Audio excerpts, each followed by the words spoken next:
G నా పేరు షేక్ ఇస్హాక్ అలీ. ఆంధ్రప్రదేశ్ నుండి all India Muslim personal law board సభ్యుణ్ణి. All India Muslim personal law board అని ఒక నేషనల్ ఆర్గనైజేషన్ ఉంది. అందులో యావత్ భారతదేశంలో ఉంటున్నటువంటి ముస్లిం సంఘాల ఒక వేదిక. అది ఈ భారతదేశంలో ముస్లిం పర్సనల్ లా సంరక్షణ కొరకు స్థాపించబడినటువంటి సంస్థ.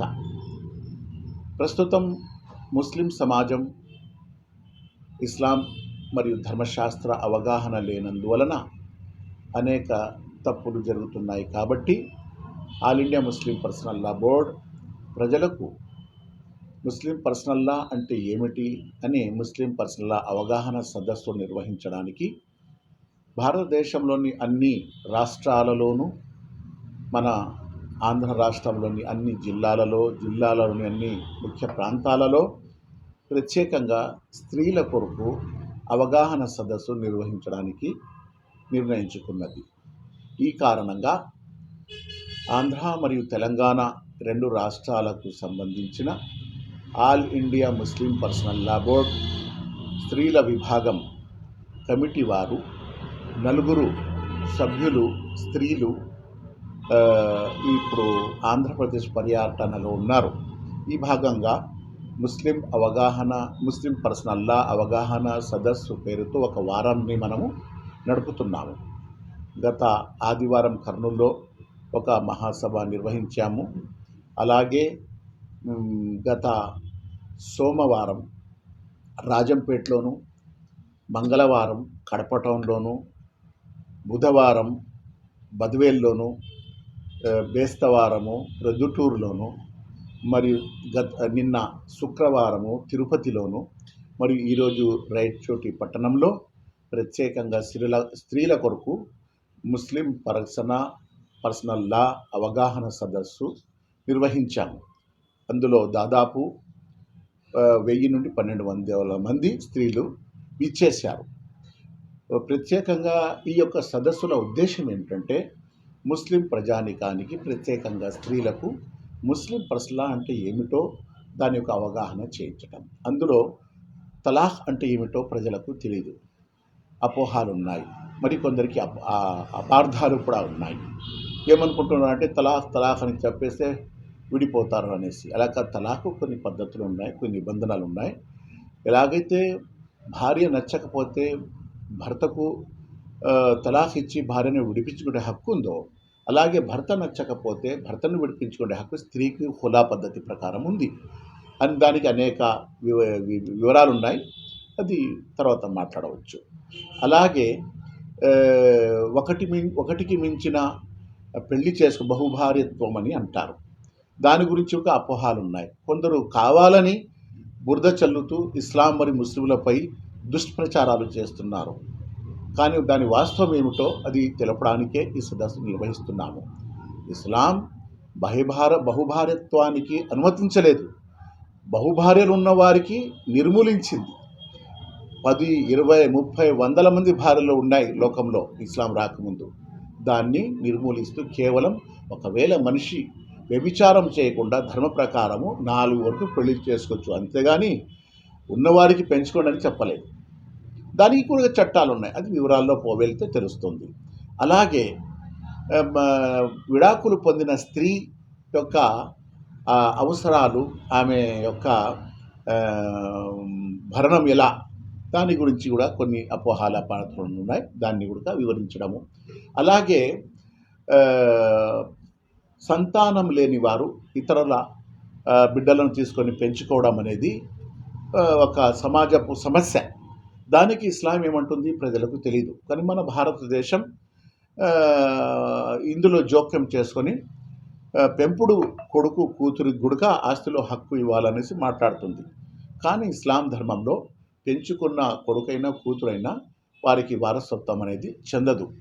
ఎవరి గర్భం ద్వారా పుడతారో వారు మాత్రమే సంతానం, కానీ పెంచుకున్న వారి సంతానం నిజ సంతానం కాజాలది ఇస్లాం వాదనం.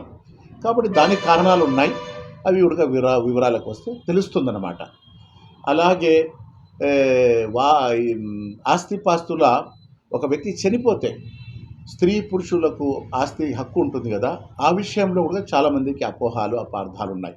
కొందరు ఒకప్పుడు స్త్రీకి ఏ హక్కు లేనటువంటి ప్రపంచంలో ఇస్లాం వచ్చి స్త్రీకి కూడా హక్కు ఇచ్చింది. కానీ దాని గురించి సరైన అవగాహన లేకపోయినా ఇస్లాంకు వ్యతిరేకంగా కొందరు మాట్లాడుతున్నారు. వాస్తవానికి ఆస్తిలో హక్కు అనేది స్త్రీకు పురుషులకు ఏ విధంగా ఇస్లాం పంచింది అనేది వివరంగా ఈ సభలో వివరించడం జరిగింది. స్త్రీలకు కొన్ని సందర్భాల్లో పురుషుడికి మించిన హక్కు ఇవ్వడం జరిగింది ఆస్తిలో, కొన్ని సందర్భాల్లో సమానంగా ఇవ్వడం జరిగింది, కొన్ని సందర్భాలలో అర్థం ఇవ్వడం జరిగింది. కానీ పురుషుడికి కొన్ని సందర్భాలలో హక్కే లేనట్టుగా చేసింది. కాబట్టి స్త్రీకు హక్కు ఇచ్చింది. లోకంలో ఎవరు ఇవ్వని హక్కు ఇస్లాం ప్రసాదించింది. కాబట్టి ఇవన్నీ ఇంకా అనేక విషయాలు ఉన్నాయి. వాటి గురించి ఒక అవగాహన సదస్సు నిర్వహించి స్త్రీలకు ఇస్లాం అంటే ఏమిటి, ధర్మశాస్త్రం అంటే ఏమిటి, పర్సనల్ లా, ముస్లిం పర్సనల్ లా అని అంటారు కదా, దాన్ని షరియతే ఇస్లామీ అని అంటారు. ఇస్లామీ షరియత్ అంటారు. ఇస్లామీ ధర్మశాస్త్రం అని మన తెలుగులో చెప్పవచ్చు. దాన్ని ప్రస్తుతం ఆంగ్ల భాషలో ముస్లిం పర్సనల్ లా అని అంటున్నారు. కాబట్టి ఆ ముస్లిం పర్సనల్ లా అంటే ఏమిటో స్వయంగా ముస్లిం సమాజానికి తెలియదు. కాబట్టి ఈ సదస్సుల ద్వారా ప్రత్యేకంగా స్త్రీలకు అవగాహన చేయించడానికి మేము ఈ కార్యక్రమం నడుపుతున్నాము. ఏమైనా డౌట్స్ ఉంటే ఈ విషయంలో అడగవచ్చు. కానీ ఆ సదస్సు దాదాపు 3-4 గంటలు గడిచింది కాబట్టి వివరంగా అందులో తెలపడం జరిగింది. కేవలం ఇస్లాం లాయగా సైంటిఫిక్గా ఏం జరుగుతుంది, లోకంలో ఏం జరుగుతుంది, హిందూ ధర్మంలో, క్రైస్తవ ధర్మంలో, ఇతర మతాలలో ఏం హక్కులు ఇవ్వబడ్డాయి అన్నీ కంపారిటివ్గా తెలపడం జరిగింది. కాబట్టి ఎవరైతే అందులో పాల్గొన్నారో వారికి ముస్లిం పర్సనల్ అంటే ఏమిటో వివరంగా తెలపడం జరిగింది. భవిష్యత్తులో కూడా పురుషుల కోసం కూడా మేము సపరేట్గా ఇటువంటి కార్యక్రమాలు పూర్తి దేశంలో చేయదలిచాము. మన ఆంధ్రప్రదేశ్లో కూడా అన్ని జిల్లాలలో చేయడానికి పూనుకున్నాము. ప్రస్తుతం కడప జిల్లాలో 6 రోజులు ఒక వారం ముస్లిం పర్సనల్ లా అవగాహన వారంగా మేము నిర్వహించాము. అంటే ముస్లిం పర్సనల్ లా అండర్స్టాండింగ్ ఏమంటారు దాన్ని, ఒక కోర్స్ లాగా, దాన్ని ఒక వర్క్షాప్ లాగా నడపడం జరిగిందన్నమాట. వచ్చిన వారిలో కొందరు డాక్టర్స్ ఉన్నారు, కొందరు ప్రొఫెసర్స్ ఉన్నారు, కొందరు అడ్వకేట్స్ ఉన్నారు. ఇలా 4 సభ్యులు ఇచ్చేసి ఇలా ఒక వారమంతా కడప జిల్లాలో విభిన్న మహాసభలు నడిపించారు. చాలా పెద్ద ఎత్తులో ముస్లిం స్త్రీమణులు వచ్చేసి విన్నారు. తర్వాత ప్రశ్నలు అడిగి దానికి సమాధానం కూడా పొందారు. तक़ू रब्बकुमुल्लज़ी ख़लक़कुम मिन नफ्सिन वाहिदा। मुहतरम सदर साहब और अज़ीज़ भाइयों, मैं आप हज़रात से जो हमारे जहनों में एक बात है, कुरान अल्लाह की किताब है, ये सिर्फ़ हमारी ही किताब नहीं है, पूरी दुनिया की इंसानियत के लिए अल्लाह ताला ने किताब भेजी है।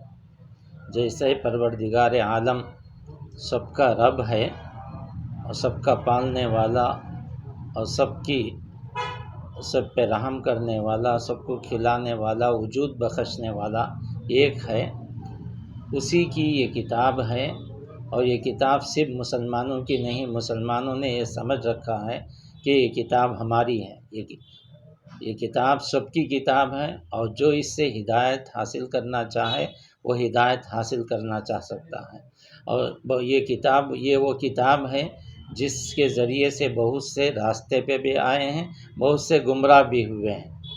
और इसी तरह से अल्लाह के रसूल सल्लल्लाहु अलैहि वसल्लम भी सबके लिए नबी हैं। सिर्फ मुसलमानों ही का हद तक नबी नहीं है, बल्कि आप सल्लल्लाहु अलैहि वसल्लम अपनी दुआओं में भी पूरी उम्मत को शामिल किए हैं और ये कहें कि अल्लाह बरकत अता फरमा मेरी उम्मत के लिए।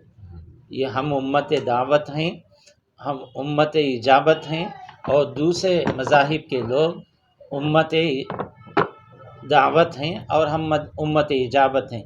उम्मत इजाबत का फ़रीज़ा यह है कि उम्मत दावत तक दीन पहुँचाएँ और दीन के बारे में जो गलत फहमियाँ हैं उसको दूर करने की कोशिश करें। आज इसी सिलसिले में ख़ास तौर पर मुस्लिम पर्सनल लॉ बोर्ड की तरफ से ये इंतज़ाम किया गया है مولانا خالد سیف اللہ صاحب رحمانی مدظ اللہ العالی کی نگرانی میں، اور اسحاق صاحب جو ہمارے مسلم پرسنل لا بورڈ کے ممبر ہیں، ان کے ساتھ مل کر ایک پروگرام کیا گیا ہے، اور اس سلسلے میں ہماری پروفیسر عورتیں، ایڈوکیٹ عورتیں، اور جو دین کے بارے میں جانتی ہیں، مختلف اداروں سے تعلق رکھنے والی عورتیں آئیں اور دین کے بارے میں بتائی کہ عورتوں سے متعلق دین کیا ہے، عورتوں کے مسائل کیا ہیں، طلاق، خلا، اس سب اس سلسلے میں، اور فسخ نکاح، اس سلسلے میں ساری باتیں بتائیں۔ جو غلط فہمیاں ہیں اس کو دور کرنے کی کوشش کی، قرآن کی آیتوں کے اور احادیث کی روشنی میں بہت ساری باتیں ہمارے سامنے آئیں۔ ایسا یہ پہلا موقع ہے رئی چٹی میں عورتوں کے تعلق سے۔ انشاءاللہ آپ لوگ ساتھ دیتے رہیں گے اور ساتھ آتے رہیں گے۔ انشاءاللہ اس سے بڑا پروگرام بھی ہم کسی بڑے شادی خانے میں رکھنے کی کوشش کریں گے۔ اور مردوں کے تعلق سے حضرت نے ابھی وعدہ کیا ہے کہ مردوں کے تعلق سے بھی مسلم پرسنل لا بورڈ کے تعلق سے باتیں چلائی جائیں گی، سمجھائی جائیں گی۔ اصل میں سب سے پہلی بات تو یہ ہے کہ ہمارا قانون کیا ہے، مسلم پرسنل لا کیا ہے، اللہ کی دی ہوئی شریعت کیا ہے، دین کیا ہے، یہ بات ہمیں صحیح طور پر ہم نے اب تک نہیں سمجھائی۔ یہ ہماری بھی غلطی ہے۔ انشاءاللہ اس غلطی کے ازالے کی ہم پوری کوشش کریں گے، اور آئندہ موقع بموقع جب بھی موقع ملے گا دین کے تعلق سے دین کو سمجھانے کی، افہام و تفہیم کا کام کرتے رہیں گے۔ اور جو لوگ آئے ہم ان کا تہہ دل سے شکریہ ادا کرتے ہیں۔ اللہ تعالیٰ ان کو جزائے خیر عطا فرمائے۔